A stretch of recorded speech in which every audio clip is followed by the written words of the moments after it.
Hello and welcome to Audio Talks. My name is Kyle Holland, and today we're going to be talking about microphone and production techniques for drum overhead recording.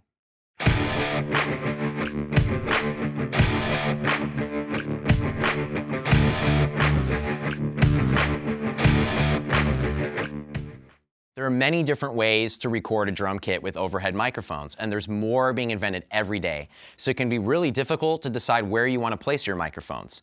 So today we're going to talk about specifically the space pair and some of the considerations and techniques that you should be thinking about when you place your microphones on your drum kit.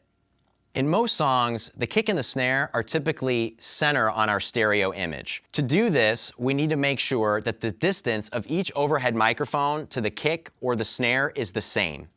Now, some engineers will measure to the snare, some to the kick, others find a middle point between the two. I tend to choose the kick drum because I like to leave a little low end in my drum kit. I still want to make sure that that kick drum stays center on my stereo image. Also, in a live scenario, we're used to the snare drum being just a little off center on the drum kit anyway, so I'm okay with that.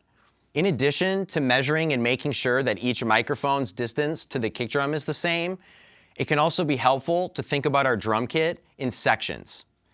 The first section being the hi-hat, the snare, the rack tom, and maybe a crash cymbal, where the second section might be a middle rack tom, a floor tom, and maybe the ride cymbal. By placing each microphone on the horizontal plane centered on each section, we can make sure that we get a nice even capture of the entire drum kit.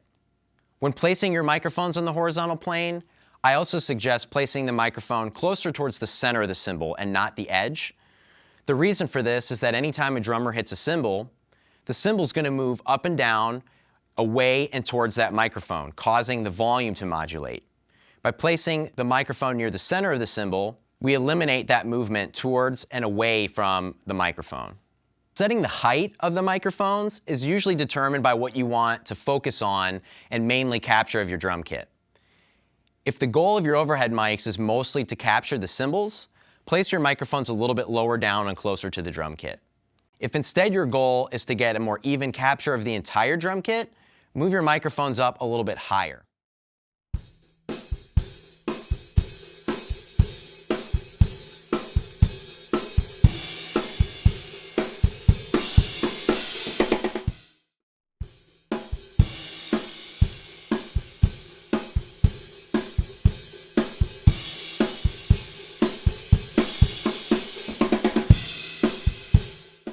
Also, if you notice that any one element seems to be poking out of your drum kit above the other elements, say maybe the snare drum, a hi-hat, a crash cymbal, try moving the cymbals higher up.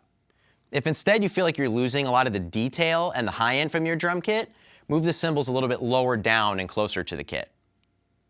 Above all else, use your ears. If you notice that one of the elements is sticking out a little too much from the rest of the drum kit, make sure that your microphones aren't facing directly at it.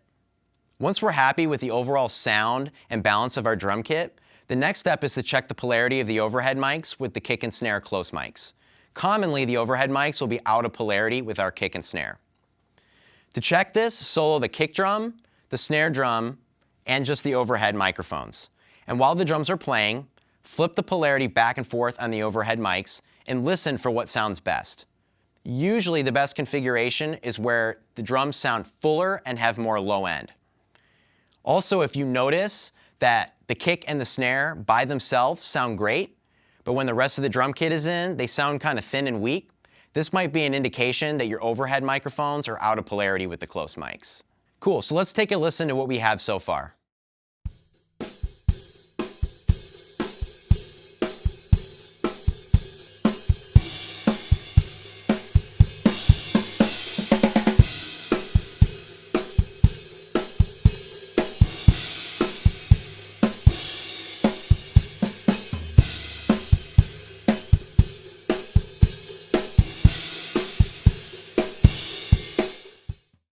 Thank you for watching Audio Talks. I hope this video gave you some new tips and tricks for your future drum tracking sessions.